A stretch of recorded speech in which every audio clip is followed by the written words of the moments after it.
Kapan dia kembali lagi sedekahnya. Dan saya juga korbannya salah satunya yang mau diberangkatkan umroh, sampai sekarang belum diberangkatkan. Udah dari tahun 2015 cuma janji-janji doang. Sampai sekarang nih belum berangkat nih. Siapa itu markotnya? Mati Jih dan Imam. Oke.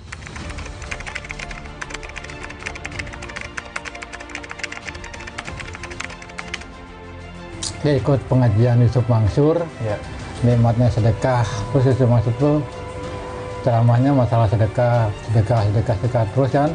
Nah terus dia ada salah satu ngomong, saya pengen ngeberangkatin umroh dari marbot masjid, siapakah yang bersedia membiayai? Nah ternyata ada seorang ustadz yang namanya Ustadz Mono yang sekarang itu pengusaha ayam bakar. Kemudian Dia langsung ngasih duit tuh 50 juta kepada Yusuf Mansur tuh, nih bakal berangkatin 2 marbot.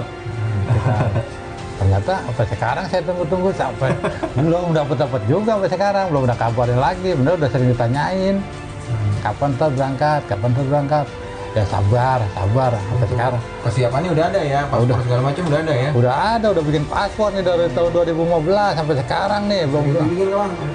Ingkar janji adalah tanda-tanda munafik dalam hadis sahih. Orang munafik, tanda kemunafikan, jika berjanji dia ingkar, jika berbicara ia berdusta, jika dipercaya ia berkhianat. Lah ingkar janji itu kita harus tahu apa sih ingkar janji. Ingkar janji adalah orang yang sudah berjanji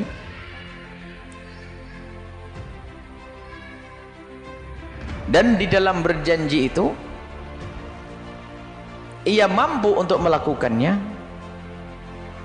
ternyata dia ingat janjinya dan dia bisa melakukannya, kemudian dia mengingkarinya.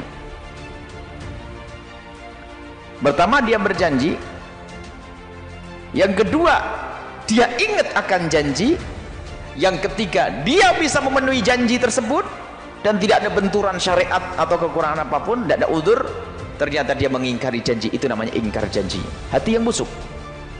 Tetapi ada orang yang berjanji tapi lupa, nggak bisa dikatakan ingkar janji.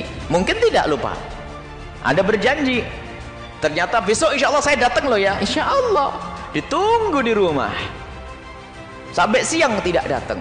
Apakah ingkar janji orang tersebut yang telah berjanji kepada Anda? Tidak, dia lupa. Jadi kalau lupa tidak disebut ingkar janji. Atau ingat tapi tidak mampu, hujan deres, ban bocor, macam-macam. Maka dari itu orang baru disebut sebagai pelanggaran di dalam ingkar janji adalah jika terbukti bahasanya dia memang benar-benar berjanji, kemudian setelah itu dia mampu ya untuk menjalankannya, tidak ada halangan ya, dan dia ingat dengan janjinya. Lah kok dia nyantai-nyantai, kenapa ke sana? Biarin deh, itu ingkar janji, hati yang busuk, dan itu munafik. Tanda-tanda orang munafik kayak begitu tuh.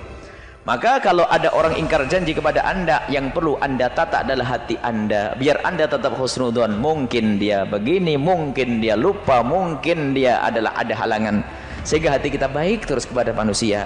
Jangan sampai kita suudzon, ingkar janji, munafik, kau munafik, padahal dia ada udzur. Dan udzur itu macam-macam, ada sakit, ada macam-macam ya. Semoga kita tidak biasa ingkar. Kemudian di saat Anda berjanji, jangan biasakan berjanji jika Anda tidak kebayang bisa memenuhi. Ada orang latah, insya Allah besok saya datang, itu latah. Dia sudah tahu nanti malam berangkat ke Surabaya, kok besok ngomong berganti. Ini kan orang sakit. Jadi Anda waktu berjanji harus Anda bayangkan bahwasanya Anda itu ada waktu dan saya mungkin. Itu janjinya orang benar. Bukan ada kembang lambe, insya Allah saya besok datang jam 8 loh ya. Ada orang manusia tuh ngomong enak, tapi tidak dipikirin.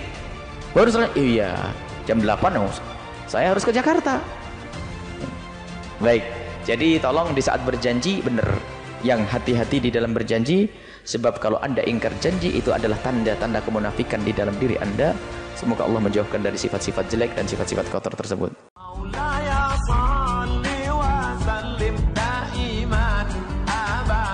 على حبيبك خير الخلق كل Ustadz Yusuf Mansur ditanya Hotman Paris soal asal kekayaan hingga bisnis. Baru-baru ini Ustadz Yusuf Mansur menghadiri acara Hotman Paris. Di sana, Ustadz yang juga merangkap sebagai pembisnis ini menjelaskan tudingan soal investasi bodong tersebut. Pengacara kondang Hotman Paris Hutapea dan Bella Di Ricardo tentunya langsung dengan terang menanyakan soal permasalahan yang saat ini dihadapi Ustadz Yusuf Mansur tersebut. Bahkan sampai menanyakan soal asal kekayaan hingga bisnisnya saat ini. Yusuf Mansur menegaskan dirinya bukan penipu. Yusuf mengakui sebagai manusia banyak melakukan kesalahan dalam melangkah, namun bukan sengaja menipu jamaahnya. Ya, namanya Ustadz, ada salah-salahnya, masih belajar tapi tidak menipu, katanya. Hotman Paris lantas mengejar Yusuf Mansur. Pertanyaan tentang asal kekayaan, pasalnya sebagai Ustadz dirinya mampu membeli sebuah klub sepak bola, membeli hotel dan lain sebagainya. Kekayaan bapak itu sumbernya dari mana? Tanya Hotman. Dari bisnis, jawab Yusuf Mansur. Bisnisnya dari mana? Sergah Hotman. Ya, dari bisnis asli, bisnis food, beverage, hotel, dan travel. Tak puas dengan jawaban Yusuf Mansur, Hotman Paris kembali mengejarnya dengan pertanyaan tentang asal uang untuk menjalankan bisnisnya. Sumbernya dulu dari mana duitnya? Tanya. Ya, sumber halal lah, jawab Yusuf. Halalnya dari mana? Tanya Hotman lagi. Ya, kayak Wirda putri saya, dia jualan kosmetik, arak sekecil itu aja, transaksinya sudah lumayan, duitnya dari beberapa putaran uang dari bisnis. Ustadz Yusuf Mansur ditanya Hotman Paris soal asal kekayaan hingga bisnis. Baru-baru ini Ustadz Yusuf Mansur menghadiri acara Hotman Paris. Di sana, Ustadz yang juga merangkap sebagai pembisnis ini menjelaskan tudingan soal investasi bodong tersebut. Pengacara kondang Hotman Paris Hutapea dan Bella Di Ricardo tentunya langsung dengan terang menanyakan soal permasalahan yang saat ini dihadapi Ustadz Yusuf Mansur tersebut. Bahkan sampai menanyakan soal asal kekayaan hingga bisnisnya saat ini. Yusuf Mansur menegaskan dirinya bukan penipu. Yusuf mengakui sebagai manusia banyak melakukan kesalahan dalam melangkah, namun bukan sengaja menipu jamaahnya.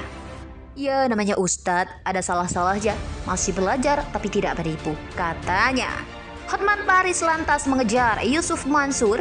Pertanyaan tentang asal kekayaan, pasalnya sebagai Ustadz dirinya mampu membeli sebuah klub sepak bola, membeli hotel dan lain sebagainya. Kekayaan bapak itu sumbernya